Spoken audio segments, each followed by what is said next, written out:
Vas-y Delphine, c'est l'amour, c'est maintenant. Des milliards de Français ne sont pas devant Hanouna qu'on emmerde et te regardent.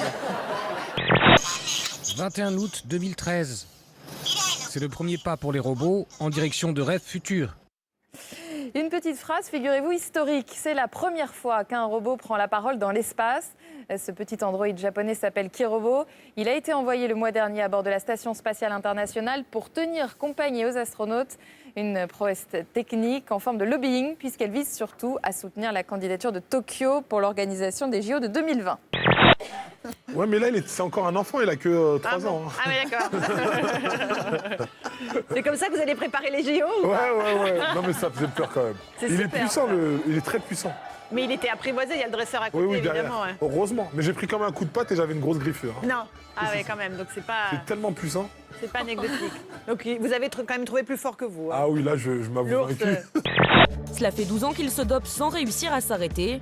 Au total, Antoine ingère une vingtaine de comprimés chaque jour, sans compter les injections de testostérone. Dans sa salle de sport, il assure qu'il n'est pas le seul à en prendre. Il y en a même qui font des injections dans les salles, dans les toilettes, tout ça, partout. Quand ils n'ont pas le temps, allez hop. Ça m'est déjà arrivé à moi aussi, d'ailleurs. Une fois, on n'avait pas le temps, on est rentré à 2 dans les toilettes, on a fermé la porte.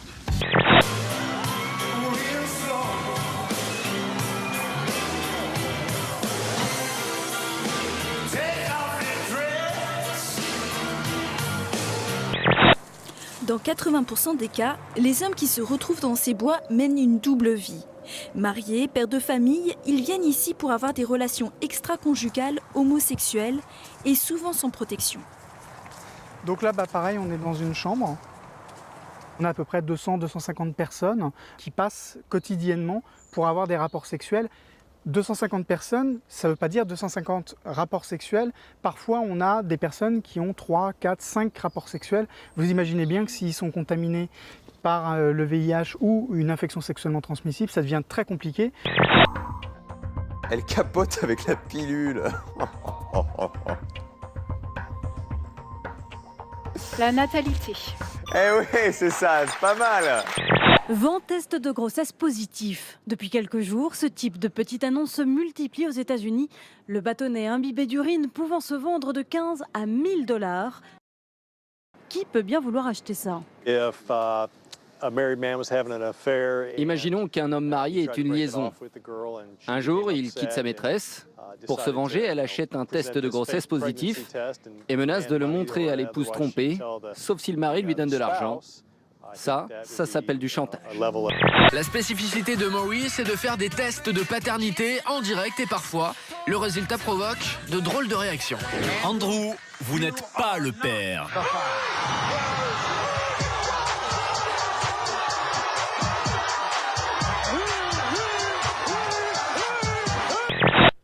Et dans l'actualité internationale, également ce spectaculaire carambolage au Royaume-Uni, au sud-est de Londres. Une centaine de voitures se sont encastrées tôt ce matin sur un pont.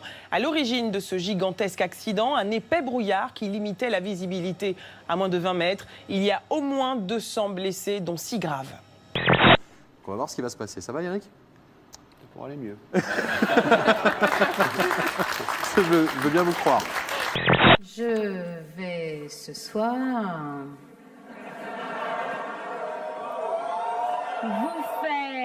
vous faire désirer et aimer la République.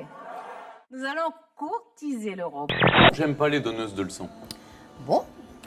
Je me fais insulter en permanence sur France Inter par Pascal Clark. Ah bon? Donc, bien sûr. Pourquoi elle vous insulte? Qu'est-ce qu'elle a dit? J'ai fait une réflexion il n'y a pas très longtemps sur les jeunes ou la fiscalité. Elle a dit que j'étais un mauvais citoyen puisque j'étais luxembourgeois et que je ne payais forcément pas mes impôts en France. Or, je suis certes à moitié luxembourgeois, mais je paye mes impôts en France et je le fais avec plaisir.